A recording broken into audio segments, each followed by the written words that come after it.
my first move, I summon Cyber Dragon in attack mode. What? How can you bring a level 5 monster out on your very first turn? Power creep and card games. I can't even find a more iconic duo. Specifically Power Creep and Yu-Gi-Oh! Which looks a little different from Power Creep in other card games, right? Yes, it does, and that's what we're talking about today. So, okay, truthfully, I think that every card game has Power Creep. Yep. Most games You have kind Power of just Creep. need to have it in order to get people to invest in new cards. Power creep is it's kind of a systemic process of making newer cards superior to older cards. And that can come in many different forms, but essentially cards from Booster Pack 1 should not feel as desirable as cards in Booster Pack 3. Yeah, and it's a way to incentivize you to kind of keep buying the new thing. And you see it in video games and stuff as well. But I think with Yu-Gi-Oh, it's a game that's like known especially for power creep because, right, like you look at modern Yu-Gi-Oh, it's unrecognizable compared to like 2002, 2003 Yu-Gi-Oh. So it's a game compare where our cards, it's egregious. It's two different games. Like it really is. But what I wanted to talk about for this video was like kind of a how did we get here sort of thing. Like I find early Yu-Gi-Oh power creep very fascinating. Agreed. And I also think that modern Yu-Gi-Oh power creep, like we're talking just A different beast. it looks so different. Like the difference between a card from 2002 to 2004 is way different than like the design philosophies of like power creep from 2022 to 2024, if you know what I mean. Yeah. And so we want to just like, I'm gonna get into all of that. When was like the first time you like noticed power creep as a player, or like playing against somebody or whatever, like where you just were like, yeah, like just these newer cards just like feel better. Like I feel outclassed or. Okay, so it was when I was returning to Yu-Gi-Oh! The Xyz format was just getting started, and we were getting our first Xyz-based archetypes. Right. And I've been playing off and on all through DM, GX, 5Ds, but there was something going on when I took my older decks to play against these newer strategies that were coming out in Yu-Gi-Oh! I felt like my deck was moving at half the speed as these Xyz strategies, when in my mind, I couldn't figure out like, well, what's going on? We both have to use 2 monsters to make 1, but I made a Stardust Dragon and he has 3 Xyz monsters. Yeah. I think the simplest way is numbers creep, or like in our case, like attack points, like stat creep, which is what you will see in just about every single card game. Yu-Gi-Oh's good for it. Pokemon's infamous for it. Well, Pokemon actually is really infamous. And that's just They have HP creep. like over time, cards by the numbers get stronger. They get stronger. So talking about attack point creep, I think is a good place to start. I remember in Legend of Blue Eyes, I think the highest attack monster was Skull Redbird. Yeah. Like the highest like level 4 monster. I mean, just from our time playing retro formats for our videos, I distinctly remember Skull Redbird was the strongest monster, the strongest normal summon you could have. I think it had 1550 attack, which doesn't sound like a lot, but what it basically means is like, if you get Skull Redbird out, like nothing will ever naturally swing over it without an equip spell. Like you'll have to have an equip spell. So it'll always be able to like muscle over anything in attack points. And it should have been able to run over just about any other normal summon in the set, except that set also had Giant Soldier of Stone. Yeah, it's actually funny because in early Yu-Gi-Oh, this is a bit of an aside, in early Yu-Gi-Oh the stats were way more defensively favored. There were a lot more monsters that would have higher than 1550 defense. Giant Soldier was like the best example, but there were others that had like 18. I have a theory about stat creep in Yu-Gi-Oh. Okay. And I have no proof of it. Maybe someone in the comments can corroborate any of what I'm about to say. But I believe that early Yu-Gi-Oh cards, like our first like 3 sets, our sets, they weren't released in Japan the same way they were released here. Yeah. The thing that threw off stats in our first few sets were anime cards. Oh, for sure, you can tell, Like, yeah. So there are certain cards in our sets, they felt like these were proper like first mover Yu-Gi-Oh cards, but then you have these random anime cards that their stats made no sense compared to what was around them. I think you're so right, because that's where Giant Soldier of Stone kind of slots in. And Just- like Aquamador. Because Kaiba, I think, uses Aquamador. Because for instance, when monsters, they had kind of this magic number stat total that they had, you added up their attack and defense, and that kind of told you what the value of that card was. But Giant Soldier of Stone didn't care. Giant Soldier of Stone, you add up its stats, and it was huge compared to everything. Yeah, it's funny because old cards would be like, okay, this thing has maybe like 1,200 attack and 1,000 defense, or like 1,400 attack and 1,200 defense, whatever. Or in the best case scenario, Skull Redbird, 1,550 attack. But Giant Soldier of Stone had 2,000 whopping defense, which actually was more than even Skull Redbird could get over with an equip spell. Yep. Like even if you had an equip spell and a field spell, because field spells only gave 200 at the time, and equip spells would give 300. So if you gave both of those to Skull Redbird, it could finally swing over a defense-resistant Giant Soldier of Stone. But here's the kicker, is you could switch the Giant Soldier of Stone to attack, and you still got like a respectable 1,300 out of him. And 1,300 isn't a lot, but when you're a 2,000 defender, it's like, yo, why is this guy juiced like this? Because I don't think those cards were designed with Skull Redbird and the rest of LOB. I think same goes for like Summon Skull and stuff. And I do believe that theory is right, because I know that a lot of the early Yu-Gi-Oh sets like LOB and Metal Raiders were combinations of multiple packs from Japan. They were kind of just importing them all to catch us up, which reminds me, combine the TCG and the OCG, please, Konami, today. You could just merge us again and do the same thing. Anyway, though, yes, I agree with you, the theory. I think in those early packs too, we saw the maximum attack point value increase with each set by like 50. Yeah, it was like by a hair. I remember this because we were playing Rare Hunters. Again, watch that segment down below, link in the description. We played with a bunch of old sets. Each set was like, by 50 points. Like the highest attack in LOB is Skull Redbird at 1,550. Then it would be like 1,600, then 1,650. And that went on for like the first few sets, I believe. Because we were both like just taking all the highest attack point monsters of every set and just cramming them into our decks, because, I mean, that was power creep. If you didn't have the highest possible attack in the set in your deck, that meant you were now behind the other one. Yeah, and this kind of came to a head with like a new best-in-class monster that kind of crept everything, Mechanical Chaser. Ooh, what a rude monster at the time. Yeah, Mechanical Chaser is a fun one because it is a card that I think, if I'm remembering my Books A Million days correctly, it was the best in class in terms of stats, but the kicker with it was it only came in tournament packs. That's what it was. I was about to look it up because I remember it had a very limited release. So basically, LOB came out in like the beginning of March 2002. We're talking TCG timeline, right? And then starter decks Yugi and Kaiba were also that month, which those kind of threw a wrench in the attack points thing too, because they had like 1,700 beaters and stuff like that. Summon Skull was in there. Even their tribute monsters were pretty good, because LOB tribute monsters were terrible. Yeah, but a Mechanical Chaser was unique because it had 1,850 attack as an 1,850 vanilla, and it came in tournament packs in September of that year. And if you weren't like going to tournaments at like officially sanctioned stores that were giving tournament packs as the prizing, and like, you know, you have to like pull it out of your tournament pack. I don't remember how they were distributed back then. I don't know if you had to like win tournament packs or if like everybody got one for entering like it is today. I don't know.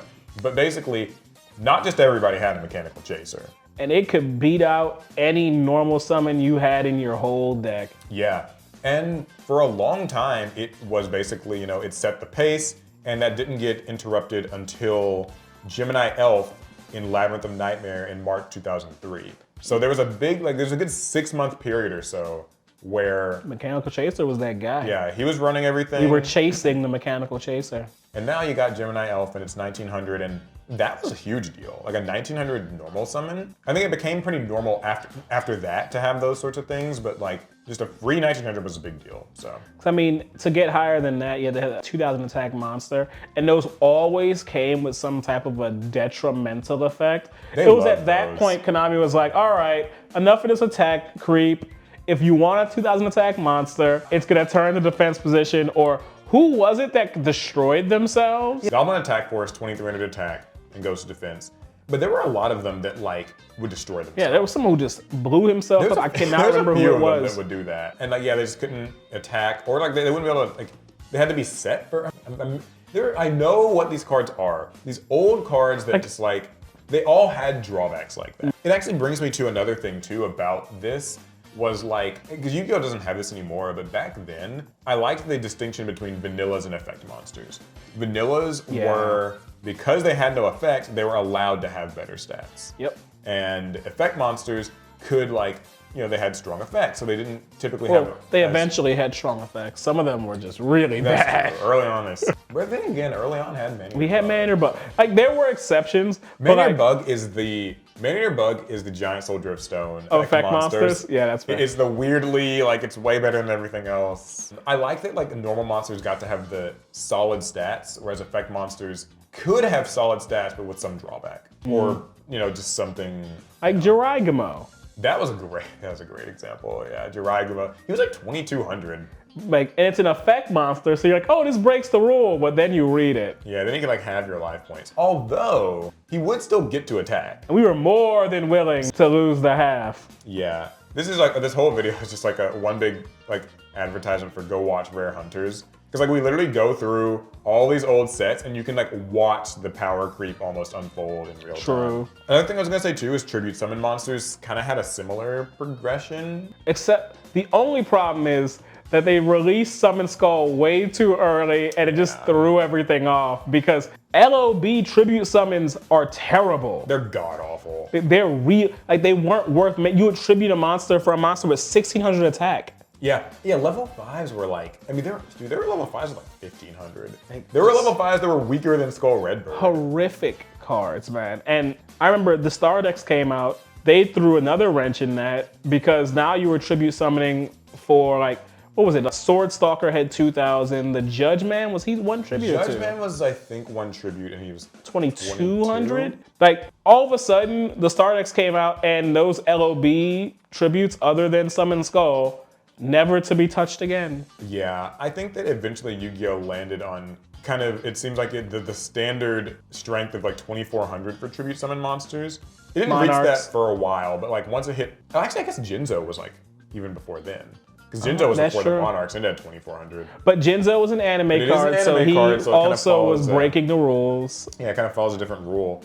But yeah, basically attack points are, that's like just like the foundational power creep metric to use. It's a good segue though into, I think, the next big power creep that Yu-Gi-Oh! Had monster-wise, which was Cyber Dragon.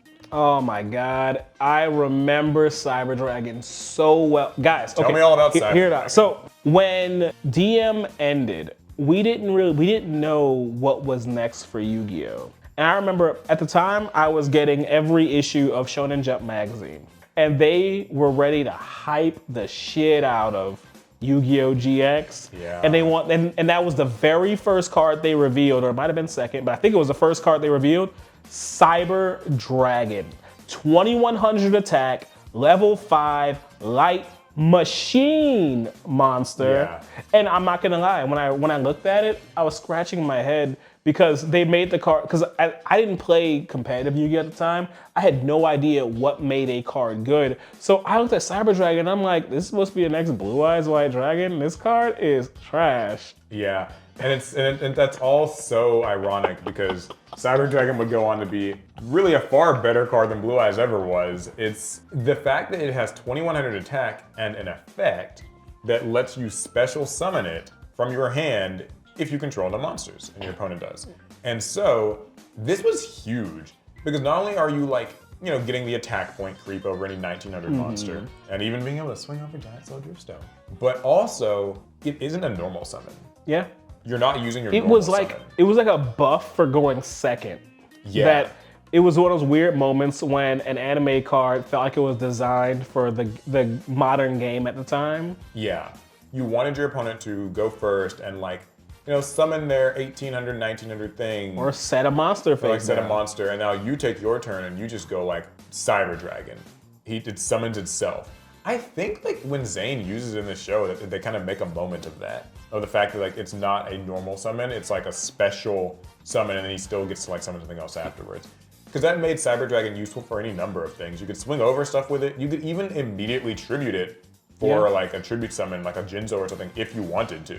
Because sometimes 2,100 wasn't enough. Infantile Yu-Gi-Oh! Brain at the time I didn't understand the type of power creep Konami was introducing with Cyber Dragon, and that was a creep of speed. Yeah, it's a pace. Because you are literally getting more monsters out onto the field faster than your opponent is. And that I think in Yu-Gi-Oh, you know, obviously we see where that's gone today. Out of hand, out of pocket. But this is like kind of that first, or one of the early examples of it. I think before then you did have cards like Marauding Captain, which kind of was doing a similar thing. It would summon a monster from your hand. But Marauding Captain was so weak that it felt like you were more than paid for your extra monster by summoning a guy who will not survive. Yeah, that's true. And it's kind of funny when you think about like, today, at least Marauding Captain summoning something from hand, you could link them off or make an Xyz, but like back in the day, just summoning 2 monsters was an increase in speed, but like it didn't necessarily amount to much. Cyber Dragon's special because like you got both the speed and like the flexibility.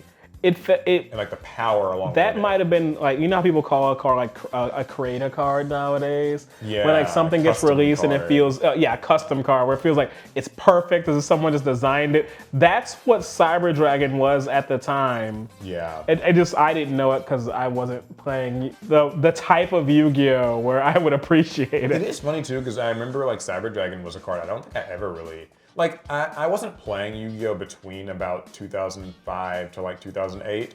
So I never, I think, experienced Cyber Dragon like in a very personal way. But I do remember even when I got in 2008, it was still seen as like a pretty decent card. Like it was still something that people would run just for a little bit of like speed in their, it's in a special summon that you don't have to do anything extra to get. I mean, yeah. Your opponent puts a monster on board. Oh, I got an extra monster.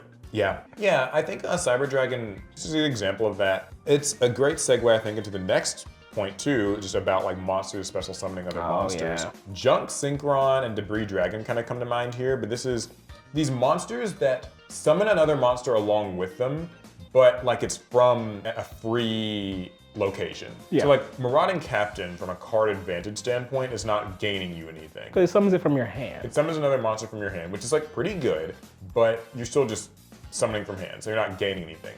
But when Synchros rolled around, I think there's a good reason for this, I'm sure you're gonna get into it, they made cards like Junk Synchron where it's like, okay, when this card's normal summoned, you'll just summon back a monster from your grave for free. And that used to be relegated to like Monster Reborn type cards, Premature Burial. That's a plus in card advantage because you don't count the graveyard as card advantage, and all of a sudden a card is being added to your field that didn't come from your hand. That's just a plus. Yeah. And I think that they needed to do that at the time, right? I mean, we did just to support the new summoning style of synchro summons, because gone were the days of painstakingly amassing your board turn over turn, of attacking, defending, attacking, and defending. Synchro monsters need to come out yesterday. They didn't have time to wait for you to like painstakingly build your board. The power creep of the day was a monster that became 2 and then eventually became your boss monster. Yeah, the climbing. Because if you think of how like Synchro would have had to work without any cards like Junk Synchron and Debris Dragon, it just would have, you had to like sit here and wait for like 2 or 3 turns to get a tuner and a non-tuner. Which and I thought was fun, but... Yeah, same.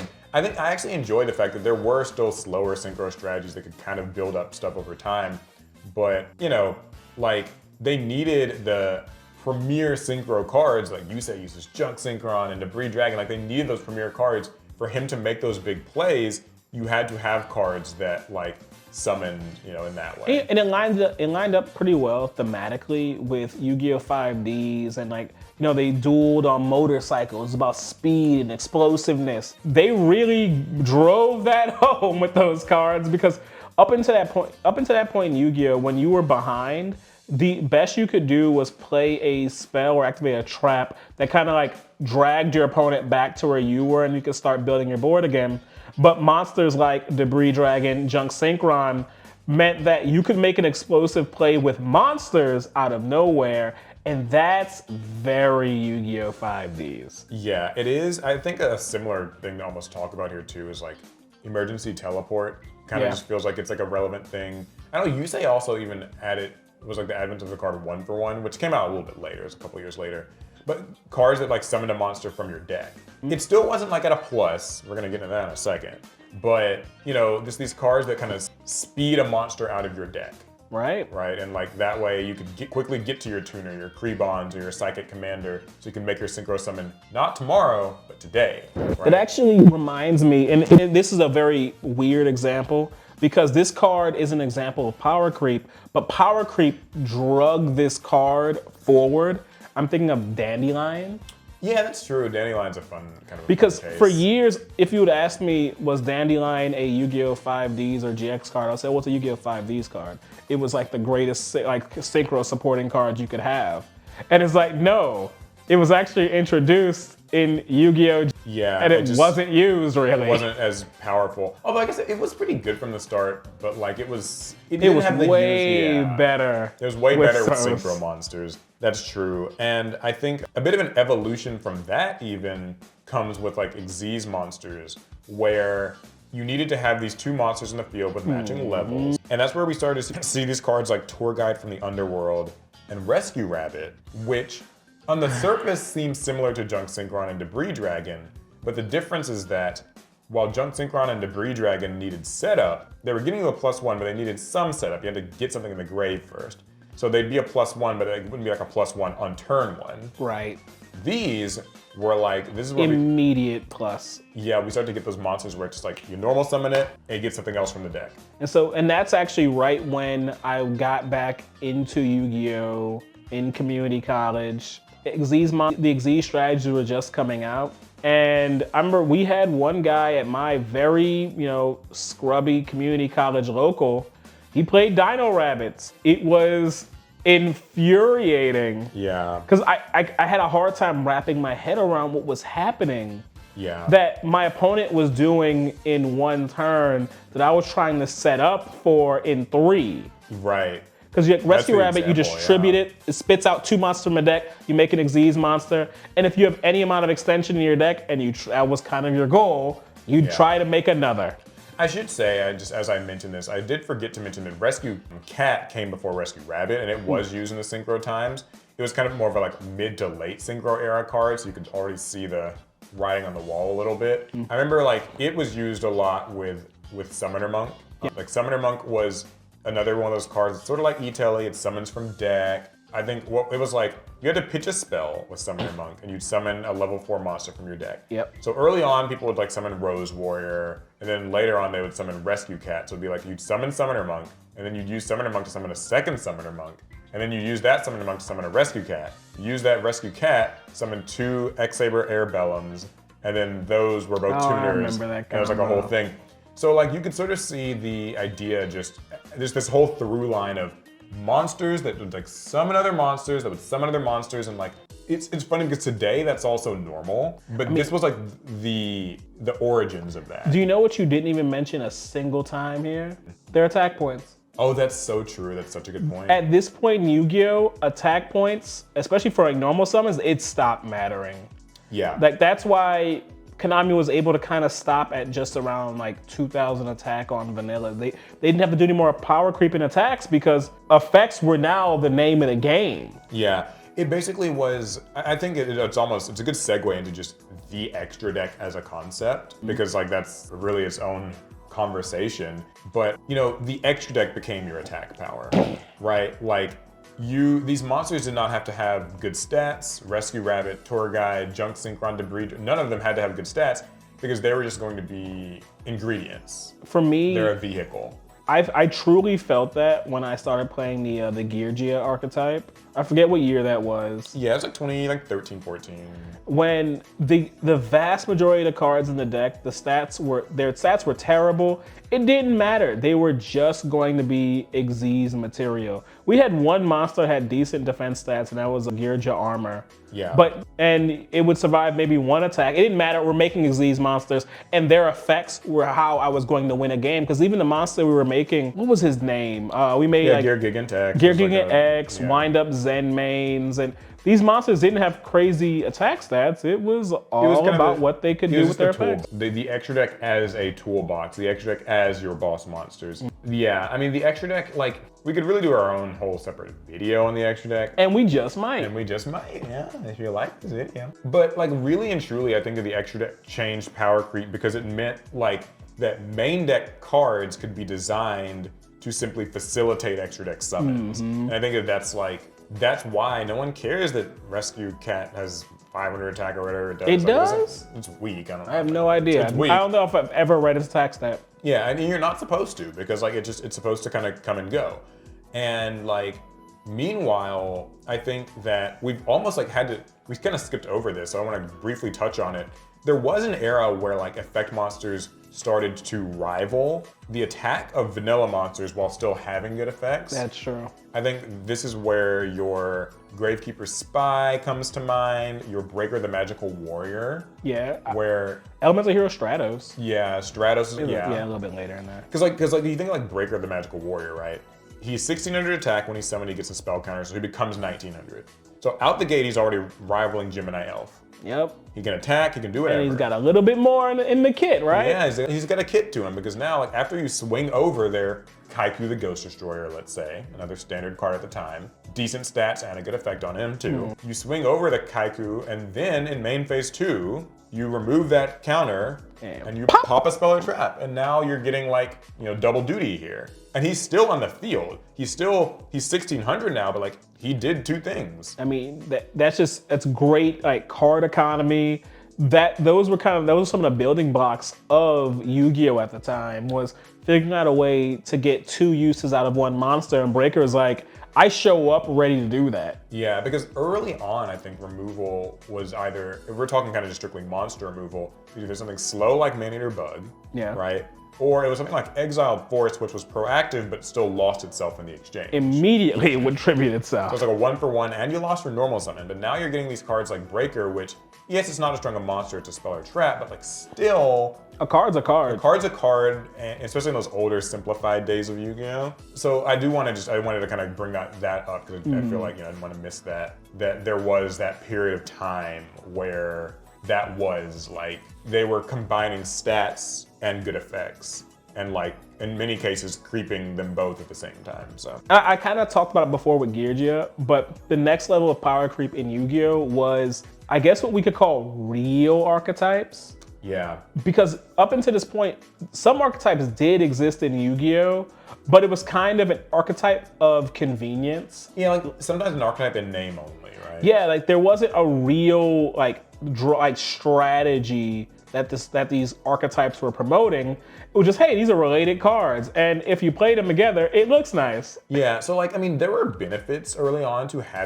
playing like an archetype, but it never felt overbearing. Like, I think of Harpies. Yeah. I think of like Gravekeepers, which were decent, but you could run heroes. Yeah, and early heroes kind of didn't really feel like an archetype. But like, I think it distinctly got kicked into overdrive kind of within the 5Ds era, and then I'd say like the Zexal era really like refined what an archetype is. The sheer amount and consistency of targeted searches.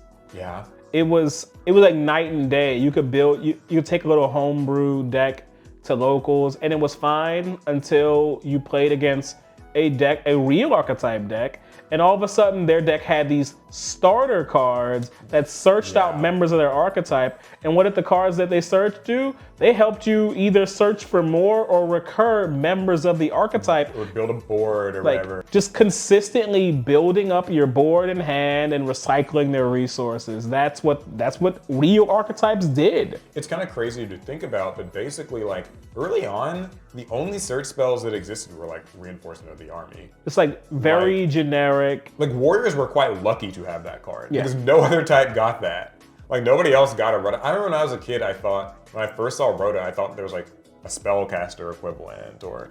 No. Legacy of Darkness wasn't kind like that. Yeah, it's like, it was just Reinforcement of the Army, it was just for Warriors. But like later on, it's just like any archetype kind of tended to have like a Rhoda-esque card. Heroes got E-Call. Black Wings had like Black Whirlwind, which, you know, that was like really Crazy good. card. I know early archetypes in GX were hit or miss at the start, for sure. A lot of times they were just they would have the name and they had cards that profited off of having the name on board, but they didn't have anything that enabled you getting members of the archetype. Yeah, I think of like early stuff like, you know, early Cloudians, early Venoms, like just aliens, kind of those GX archetypes that at the time just they didn't really come together, but they're like, and if you have 5 of these monsters on the field, you blow up everything. It's like, oh, that's great. How do I get there? It's just like, that was the thing about those early archetypes. They would ask you to do things over time, but they were not in a hurry to like help you get this thing to the grave, help you get 4 of them onto the field so that you could use Hero Flash or whatever. Like, you know. I think,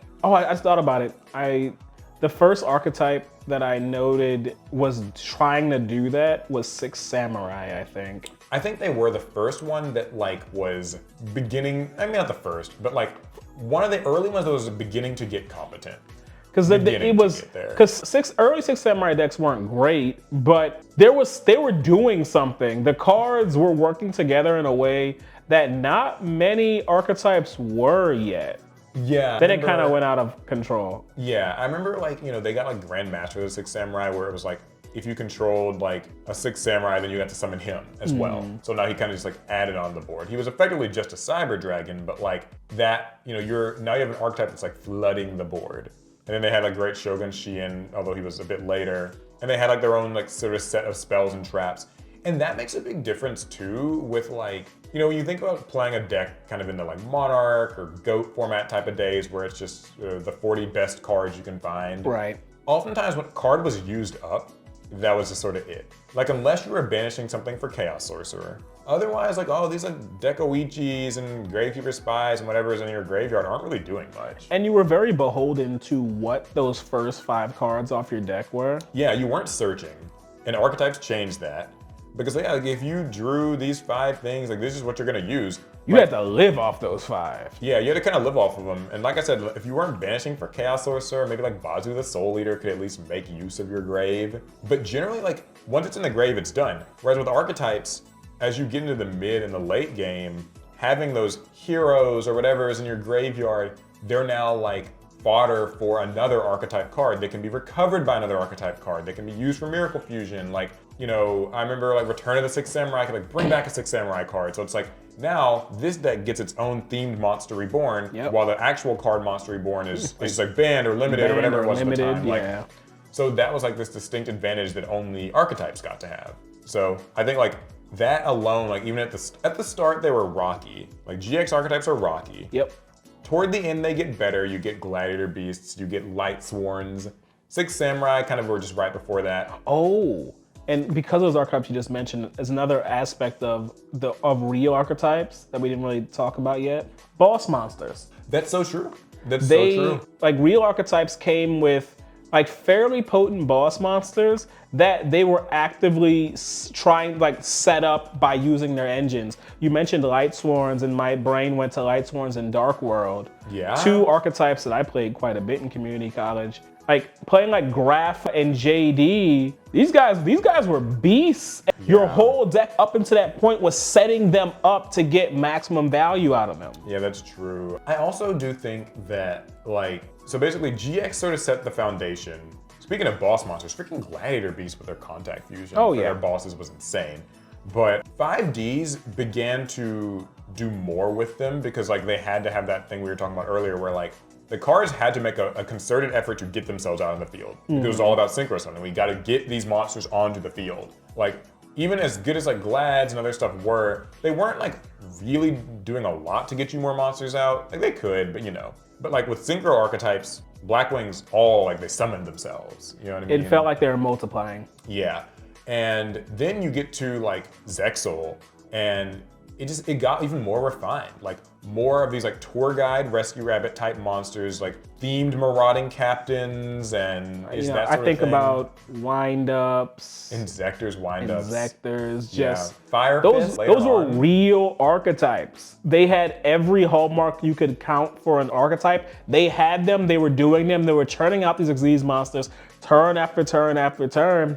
And they creeped out all the homebrew. Yeah, all of that whole like just pile of like decent one-off, like singular, independently good cards, that pretty much disappeared after the end of about 5Ds. Like 5Ds had the last one in the form of like that Tengu Plants deck, where like, you know, there was kind of a mishmash of stuff. That was like the end of that.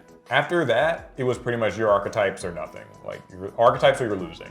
Just about. Okay, so to get to the next thing, I would just say that this is when power creep, there's a lot to say about it, I think, after Zexal, because that's when cards get more effects. We kind of start to see like Omni Negates. We're going into dangerous territory. Yeah, there's so much. So I just want to fixate on a couple of small aspects of it that I've noticed since then. Okay. The first major one being the rise of multi-effect monsters. A monster that just does two different things. Yeah. Like whatever those two things, they had existed in Yu-Gi-Oh! Early on in like very small flashes, but for the most part, each card had one thing it did. However, starting late Zexal, kind of more so in Arc 5 and stuff, is where you get these monsters that just sort of, they can do one thing and then they kind of have a second ability. Like obviously you might look at pendulums as what I'm talking about, but I'm really just talking about like cards that could like summon themselves and then do something on the field, or do something on the field and then they float, right? You know, my theory on why like we start just adding more effects to cards was because power creep had changed in Yu-Gi-Oh! We were no longer pitting card versus card, and so this card had to be better than that card. It was now this archetype needs to be better than that archetype. How do you do that? You give an archetype a weapon or an advantage that an older archetype didn't. So what do? You give this archetype a better starter card. Give it a better recovery card. Or you combine the starter and the recovery card into one. It makes this archetype faster, makes it more consistent. Yeah, I think a good Zexal example of like a card that did multiple things is I think of Fire Fist Bear, Brotherhood of Fist Bear, where like, you know, when he inflicts battle damage to your opponent, you can set a Fire Formation spell directly from your deck. And then once per turn, you can send a face-up Fire Formation spell or trap to the graveyard to target a monster in the field and destroy it.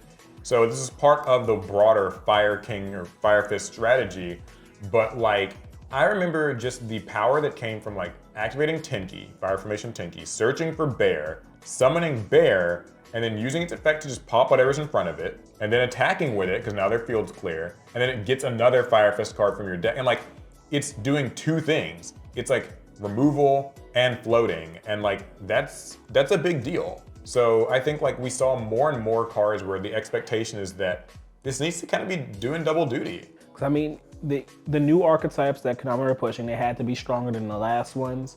You don't have to make every card in the archetype better than every card in the old archetypes. You only needed like one or two, and all of a sudden you were outpacing and out-advantaging your opponents. It was really, at the time, really like slick card design, but I think it was a harbinger of doom.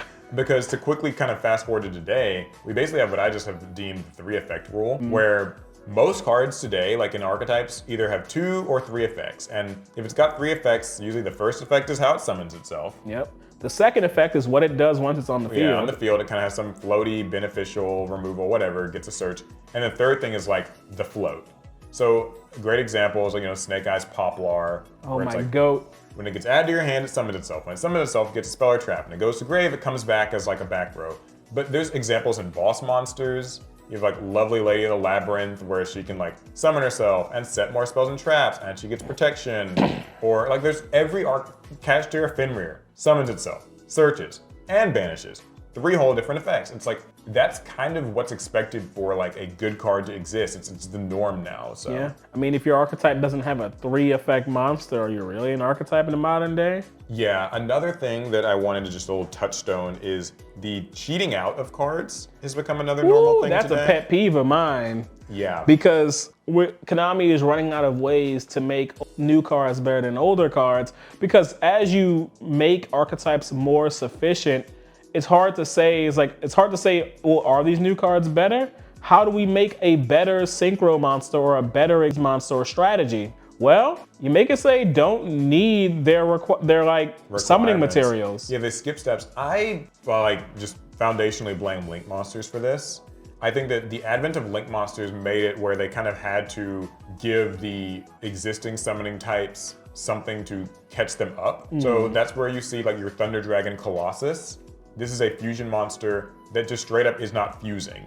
Yeah, if anyone who doesn't know, Thunder Dragon Colossus actually would just tribute one of your monsters on the field and special summon itself from your extra deck. Yeah, it's very, like, you know, it is effectively turning a Thunder monster into a Link 1. And it had fusion material requirements on the card for almost no reason. Yeah, like you could special summon it yourself, which like had some small benefits. Like now it can actually be summoned from the grave or whatever. But like generally the benefit of Thunder Dragon Colossus is that it can kind of come out like a Link 1. It's like, hey, and the weirdness of cards like that is they ask you, the player, hey, did you fulfill the requirements at any point during this turn? Yeah, I did. All right, special summon me. For context, Thunder Dragon Colossus, if you activate a Thunder monster in hand during this turn, you could tribute a Thunder monster and special summon it. Right, and we've seen that kind of with like Synchros. I think of Chaos Angel. Chaos Angel doesn't need a tuner. Yeah, it can just use lights and darks, and as long as you got lights or darks, you don't need a tuner. You just don't. So it's effectively a contact fusion. It's effectively like a Link 2 monster. I also look at Xyz. Now, in Xyz's defense, they'd had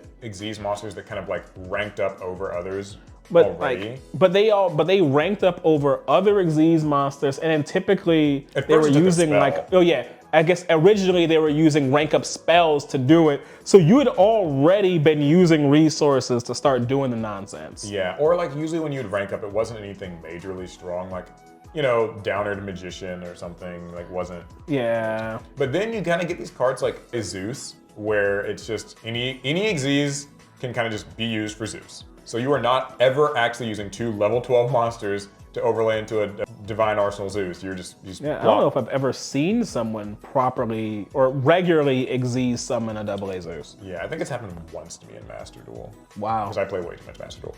But, you know, so you kind of see these cheats. There's plenty others, even cheating like the material requirements. So you're still using 2, but like cheating the material requirements is like Eclipse Twins is like the one that like Ryzil uses. It's this rank 4 that you can use 2 rank 4 monsters as material for it. There's the new Kuel tunes, which they just break the rules of synchro summoning because you can just use 2 tuners, multiple tuners. Like it's the whole gimmick. So yeah, there were old synchros that could do that in the past. I know someone's gonna comment that. Like I know that XX Saber Gothams technically did not have to have a non-tuner. It didn't? It didn't, yeah.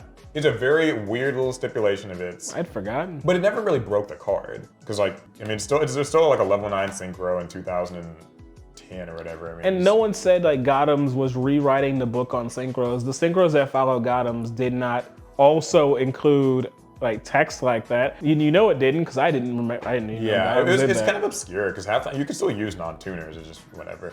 But you know, you kind of see these more and more instances now of card extra deck types just cheating.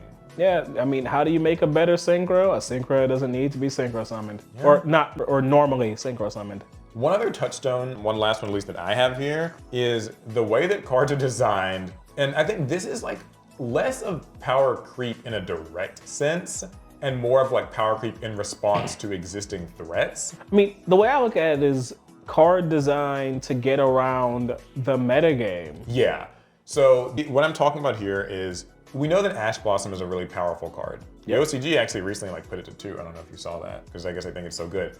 But Ash Blossom can stop any card that adds from deck to hand, or sends from deck to grave, or special summons from deck. So essentially, if you touch your deck, you can probably get ashed.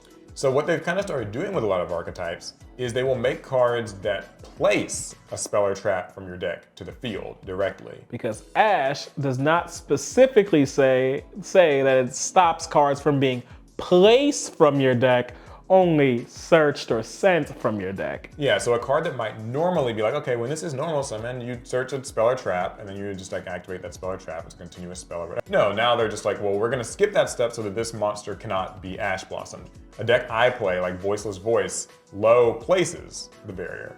And remember, these are like, if you're searching like spells, you can place them from your deck and then immediately flip them over as long as they're not quick play to activate them. So functionally, it's not different from searching. They get placed specifically to get around Ash Blossom. Yeah, Draco Tails aren't adding the traps to your hand or whatever. They're just Putting them right down. Hey, at least they can't activate their traps the turn Yeah. they're placed. Yeah, thank goodness. There's a certain archetype that doesn't believe in such. Yeah, there's a few nowadays. Oh, I guess Everyone there cheats are a out their couple own now. cards. Malice. You're thinking of Rescue Ace, right? Rescue Ace. They can That's just do exactly what I was one. thinking. I Malice still does don't them like all. it. Still don't like And it. combos off it. Anyway, though, that's another thing too, though, is like just this ability to kind of skirt over cards, because Ash Blossom is one, but also Droll and Lockbird. Yeah. It's another card that Powerful floodgate. it's a powerful hand trap. floodgate, and it punishes searching, but if you're not searching, but you're placing, Then that's a dead card in your then that opponent's means hand. that like Droll isn't going to get activated yet. That even continues to like quick play spells now that they've made, where like a lot of decks have a quick play spell that searches. I think of Wanted Seeker, Sinful Spoils, Yeah. where it can search for Diabellstar, your other cards like it, but you can use it in your draw phase, which means you can use it at a time when Droll and Lockbird can't be activated. And that to me feels like a direct response to like this existing meta threat that they were like, we need to kind of make this card like just good enough to dodge and weave around this existing I also threat. love the fact that you can chain them to a droll. You can, yeah, It's like, you oh, can you're chain 'em. drolling me? All right, I gotta do it now. Yeah, I'll chain this whole search as well. Just attack squeeze it on. one last I little... wasn't even gonna use it, but just because you drolled me though. Yeah, and see, that's, to me, that's kind of what modern Yu-Gi-Oh! Power Creep looks like, because I don't think that like cards have actually gotten, maybe this is just my hot take, I don't think that cards have gotten much stronger in the last like 3 years or so. Like I think like we probably were starting to peak around 2022, 2023. Now it's more so the cards are almost designed to circumvent the normal counterplay you would expect. Either the rules of the game or the meta staples that you've been taught and bred to run, the cards are specifically getting around them. I do think it's funny that because we so soon stopped attack power creep in Yu-Gi-Oh!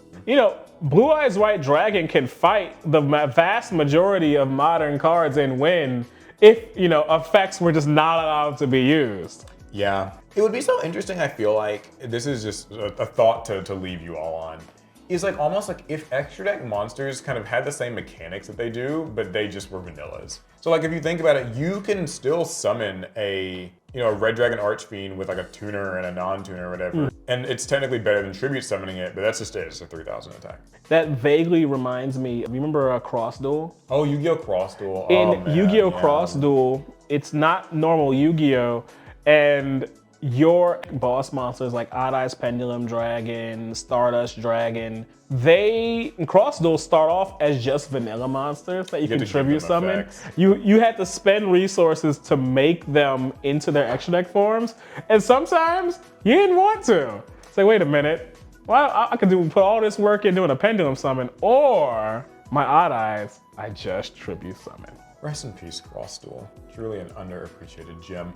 That's it for, I guess, our Power Creep talk. Yeah, we said a lot of things. We did. This was a fun one. There's so much to say about Yu-Gi-Oh! Power Creep. If anybody out there has made it this far and wants to do me a favor, I would love a video specifically fixated actually on just the attack point creep of early Yu-Gi-Oh! Like just a chart or like a timeline of just like what the highest attack points were in like those early sets and when those jumps happened. Because that's always been like, I feel like I could talk about that alone for, And see me, I'm more interested in how that worked in the OCG, since their booster series, it was different. And so I think you could actually draw a lot of conclusions from Konami's card design and looking at those sets. Yeah, I feel like Yu-Gi-Oh!, like I said, it feels like it's almost unrecognizable, like the way that Power Creep looks today versus then, but there was a progression. It has been a thing where like you can see the early, like, I don't know, say vestiges, but the early hints, the early seeds of like what would later become the norm. There are cards that litter our landfills that at one point were the most valuable cards in the game. Right. Anyway, hopefully you guys enjoyed this video. If you want another video that's kind of similar to it, we also talked about the history of erratas in Yu-Gi-Oh! And how we kind of feel like they've ruined a lot of the legacy that we've discussed here. Yeah. So if you want to watch that video, it's right here. Without further ado, we'll see you in the next one. Pass turn.